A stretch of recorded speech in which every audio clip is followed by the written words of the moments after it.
The breaking point. Captain Alina Reyes straightened her dark blue dress uniform as she entered the imposing Grand Council chamber. The cavernous space soared hundreds of meters upward, its transparent dome revealing the swirling spectacle of the Aradra Nebula. Around her, representatives from 57 spacefaring civilizations occupied their designated sectors, each delegation surrounded by translators, advisors, and security personnel. Captain Reyes purred Ambassador Xilvix of the Aeronax Confederation, his iridescent scales catching the light as he approached. "I hope your evidence is compelling today." Alina forced a diplomatic smile. "The demonstration data speaks for itself, Ambassador. 27 simulations, all with the same result." Xilvix's membranous eyelids fluttered in what Alina had learned was the Aeronax equivalent of an eye roll. Simulations created with human mathematics. How quaint. Alina bit back her retort. This dismissive attitude was precisely why humanity's patience had worn thin after 73 years of Galactic Council membership. High Counselor Othric, the ancient Forellian who had chaired the Council for over 2 centuries, signaled for the session to begin. His 12-foot frame moved with surprising grace as he took his position at the central podium. "This emergency session will address the imminent threat to the Persian cluster," Othric announced, his multiple voice boxes creating a harmonious resonance that filled the chamber. "The stellar instability has accelerated. We estimate 3 standard weeks before catastrophic failure." Alina stepped forward when acknowledged. "Honorable representatives, we've developed a gravimetric dampening system that could stabilize the Persian star. Our test results.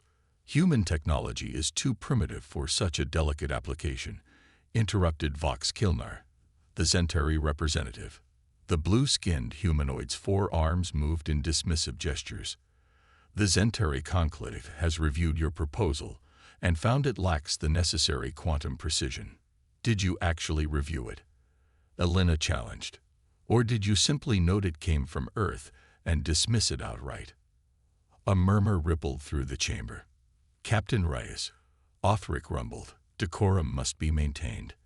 Alina straightened. "With respect, High Counselor, this isn't about decorum. It's about 80 million lives in the Persian cluster. Our system works. We've proven it in 27 independent simulations. Simulations cannot account for quantum variances at this scale," Kilnar insisted. "The Zentari solution using our psychic navigators won't be ready for 6 months," Alina cut in. "The star won't last 6 weeks." Counselor Thraxil of the silicon-based Gorthan Imperium rose from his crystalline seat. "The human proposal has been evaluated and rejected. We will implement the Zentari-Forellian joint proposal. This matter is settled." Alina looked around the chamber, at the faces, some humanoid, others utterly alien, all wearing expressions of boredom or condescension. She thought of the decades of human innovations dismissed, human warnings ignored, human expertise belittled. In her earpiece, she heard the encrypted message from Earth Command. "Implement Protocol Omega." Alina took a deep breath. This was it, the moment humanity had been preparing for over the last 5 years. "High Counselor Othric, distinguished representatives," she began, her voice perfectly steady. "For 73 years, humanity has offered its knowledge, creativity, and unique perspective to this council. For 73 years, we have been treated as primitive curiosities, our contributions systematically marginalized despite repeatedly proving their value." The chamber fell silent. "Today, you've rejected a solution that could save 80 million lives. Not because it wouldn't work, but because it came from humans." Alina straightened her shoulders. "This will be the last time you make that mistake. As of this moment, pursuant to Article 7.3 of the Charter of United Worlds, Earth, and all human colonies formally withdraw from the Galactic Council." The chamber erupted. Delegates shouted questions and protests. Translators struggled to keep up, and Othric banged his ceremonial staff against the floor to restore order. "This is preposterous," Kilnar shouted above the din. You cannot withdraw over a single rejected proposal. It's not one proposal, Alina replied calmly. It's 73 years of proposals. 73 years of being ignored until disaster strikes, then called upon to implement solutions when your own fail, only to be denied credit afterward. The treaties, began Thraxil, have provisions for withdrawal. Alina finished. Formal notice has been filed with the Council Secretariat. Human diplomats, engineers, and advisors across Council space have been recalled. Our outposts will be decommissioned within 30 standard days. Othric finally restored order. Captain Rice, surely this extreme reaction can be reconsidered. The Council values Earth's unique perspective. The time for reconsideration has passed, High Counselor, Alina replied. Earth does not make this decision lightly, but it is final. And the maintenance contracts? Asked a Palaxian representative, suddenly concerned. The integrated systems, the translation matrices. Helena smiled thinly. All proprietary human technologies will be withdrawn as stipulated in the original agreements. We've provided basic operational manuals as required by treaty. The Council managed before humans arrived. I'm sure you'll manage again. With that, Alina and the 12 members of the human delegation turned and walked out of the Grand Council chamber. Behind them, the voices rose in confusion and argument, but not one called for them to stay. On the cruiser Intrepid, Alina stood on the bridge as her crew prepared for departure. Status report, she ordered. Commander Suresh Kumar, her executive officer, looked up from his console. All human personnel have received recall orders. Transport ships are en route to outlying stations. Estimated 97% compliance within 2 weeks. And the Persian solution, already transmitted to Administrator Kella on Persian Prime. If they implement it, they'll save their star. If not, Suresh shrugged. Alina gazed at the massive council station through the view screen.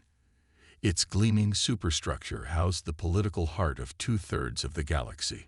For centuries, species had fought and schemed for a place at that table, and humanity had just walked away. They won't even realize what they've lost until it's too late, she said quietly. Should we have warned them more explicitly? Suresh asked. Alina shook her head. We tried. For decades we tried. They never listened. Set course for Earth, she ordered. Maximum speed. As the Intrepid pulled away, the Council station continued its stately orbit. Inside, the representatives had already moved on to the next agenda item. The human departure noted but not truly comprehended. None of them understood that humans hadn't just been members of the Council. In their quiet, persistent way, humans had become its engineers, its problem solvers, its maintenance workers. When systems broke down, humans fixed them. When protocols became outdated, humans updated them. When inefficiencies developed, humans streamlined them. All without recognition, without appreciation, without respect. Now they were gone. The first problems appeared within days. Minor annoyances at first, translation errors, environmental system fluctuations, scheduling conflicts. Council maintenance crews addressed them with growing frustration, discovering that the seemingly simple fixes they'd relied on humans to implement were actually complex workarounds for deeper systemic issues that no one fully understood. In the Persian cluster, the star continued its accelerated decay. The Zentari-Vorelian solution proved impossible to implement in time, just as Alina had warned. In desperation, Administrator Kella enacted the human protocol without Council authorization. It worked. 80 million lives were saved by the technology the Council had dismissed as primitive.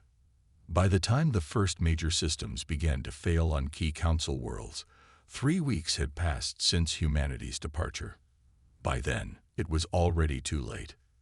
The Reckoning. High Counselor Othric's ancient frame seemed to have aged decades in just 2 months. He stared at the holographic display showing the galaxy-wide status of Council systems. Red indicators pulsed across the map like a spreading infection. This is sabotage, insisted Vox Kilnar. though his accusation lacked its former confidence. The humans must have planted destructive algorithms before their departure. Counselor Thraxil's crystalline form vibrated with irritation. Our security teams have found no evidence of deliberate sabotage. The systems are simply failing. That's impossible, Kilnar retorted. These technologies functioned flawlessly for centuries before humans joined the Council. Administrator Kella of Persian, recently granted emergency membership after the Star Crisis, spoke up. Did they? Or did we simply not notice the inefficiencies the humans quietly corrected? Silence fell across the emergency session. It was a question none had wanted to ask. The quantum communication network between the Orion and Cygnus sectors has collapsed, reported a technician. Estimated restoration time unknown. The Medusa atmospheric processors have failed on 17 worlds, added another. Evacuations are underway, but millions remain at risk. Othric tapped his staff against the floor. We must address the immediate crisis. Theoretical discussions can wait. With what resources? Challenged Kella. Half our emergency response vessels are stranded with navigational failures. A third of our medical stations have life support issues. The humans, said a quiet voice from the delegation section. All eyes turned to Ambassador Ilara of the Aquarian Collective, a species that had joined the Council only recently. What about the humans? Othric asked. We must ask for their help, Ilara said simply. They understood these systems better than we did. Pride warred with desperation on many faces around the chamber. The Zentari delegation conferred hurriedly among themselves. The humans abandoned us, Kilnar said finally. They left knowing this would happen. Did they? Ilara countered. Or did they simply stop providing the support we never appreciated? A communications officer interrupted the debate. High Counselor, we're receiving a transmission from Earth. The massive central screen flickered to life, revealing the face of Admiral Sarah Chen, Earth Defense Force. Her expression was neutral, but her eyes held a glint of something that might have been satisfaction. Galactic Council, she began without preamble. We've been monitoring the cascade failures across your territory. We're prepared to offer humanitarian assistance to affected civilian populations. Othric straightened his massive frame. Admiral Chen, the Council, appreciates Earth's concern. This isn't concern, High Counselor. It's an offer of help to innocent people caught in a political situation not of their making. Kilnar bristled. You claim no responsibility for these catastrophic failures. Admiral Chen's expression didn't change. We claim responsibility only for no longer providing the maintenance and upgrades you never valued. Your systems are failing because they were always failing. Humans just kept fixing them. Impossible, Thraxil interjected. Our civilizations managed complex technological systems millennia before encountering humans. Yes, Chen agreed. And those original systems were brilliant. But over centuries, you layered technologies without fully understanding the interactions. You built workarounds upon workarounds. When humans joined the Council, we saw problems no one else noticed because no one was looking. So we fixed them. Quietly, efficiently, without recognition. The Council chamber fell silent. You knew this would happen when you left, Othric said finally. We knew it was probable, Chen corrected.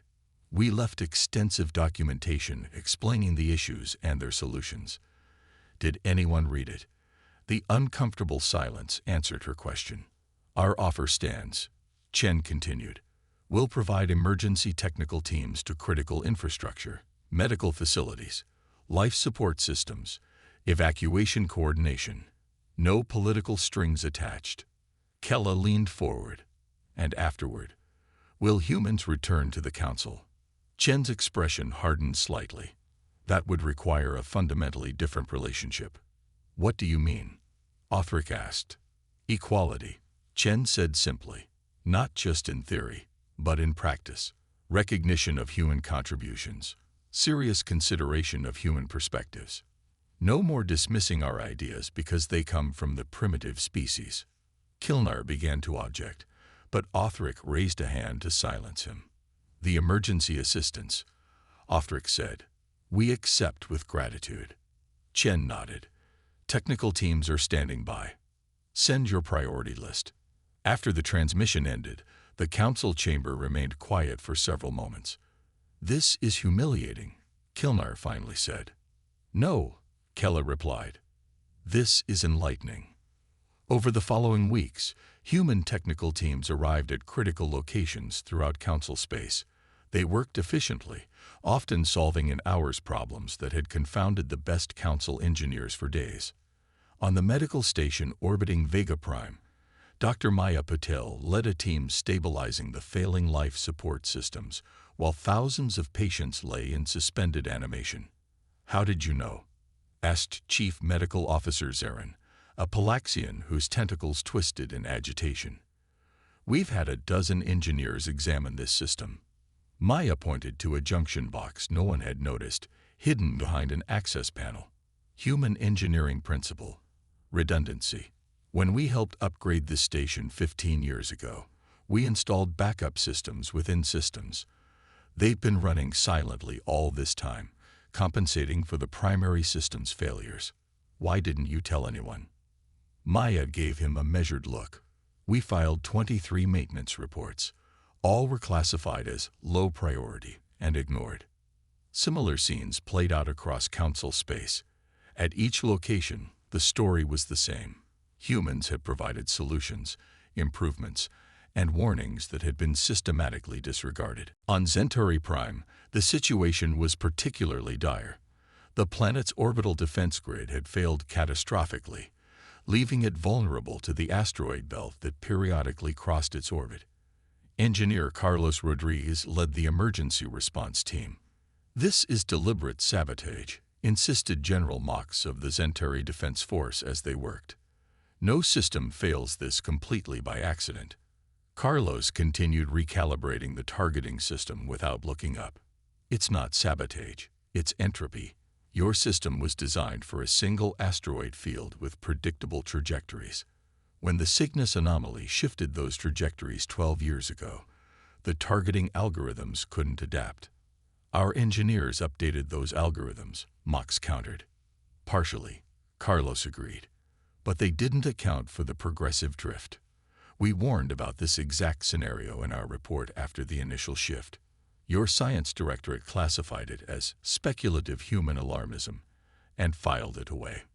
Mox fell silent, watching as the human team methodically restored functionality to systems his best people couldn't even diagnose. 3 months after the emergency began, representatives from Earth attended a special council session. Admiral Chen led the delegation, accompanied by specialists who had coordinated the recovery efforts. "The immediate crises have been stabilized," she reported. "But you should understand that these are temporary fixes. The fundamental issues remain." "What would permanent solutions require?" Othric asked. "A complete review of all major systems, redesigns where necessary, training for your engineers in integrated systems thinking, the approach that allowed humans to spot these problems in the first place." "That would take years," Thraxil objected. "Yes," Chen agreed simply. "It took years for these problems to develop. It will take years to properly solve them." Kella of Persean stood. "I move that we formally request Earth's return to the Council, with new terms reflecting their technological contributions." The motion sparked intense debate. Old pride warred with new realities, but the evidence was undeniable. Without humans, the carefully constructed galactic civilization had begun to crumble. In the end, the vote was unanimous. 6 months later, Captain Alina Reyes returned to the Grand Council chamber. This time, she took a seat at the central table, not in the delegation section. The Human Council Accord had created a new category of membership, acknowledging the unique role humans had played, and would play again. "The humans have taught us a valuable lesson," Othric said in his opening address. "True wisdom lies not in age or technological achievement alone, but in recognizing the value each perspective brings to our collective future." Elena surveyed the chamber, noting the new respect in the eyes that met hers. It had taken near catastrophe, but humans had finally found their proper place in the galactic community. Not as supplicants seeking approval, but as essential partners demanding respect. The Council had learned what humans had known all along. Sometimes the most valuable contributions are the ones no one notices until they're gone.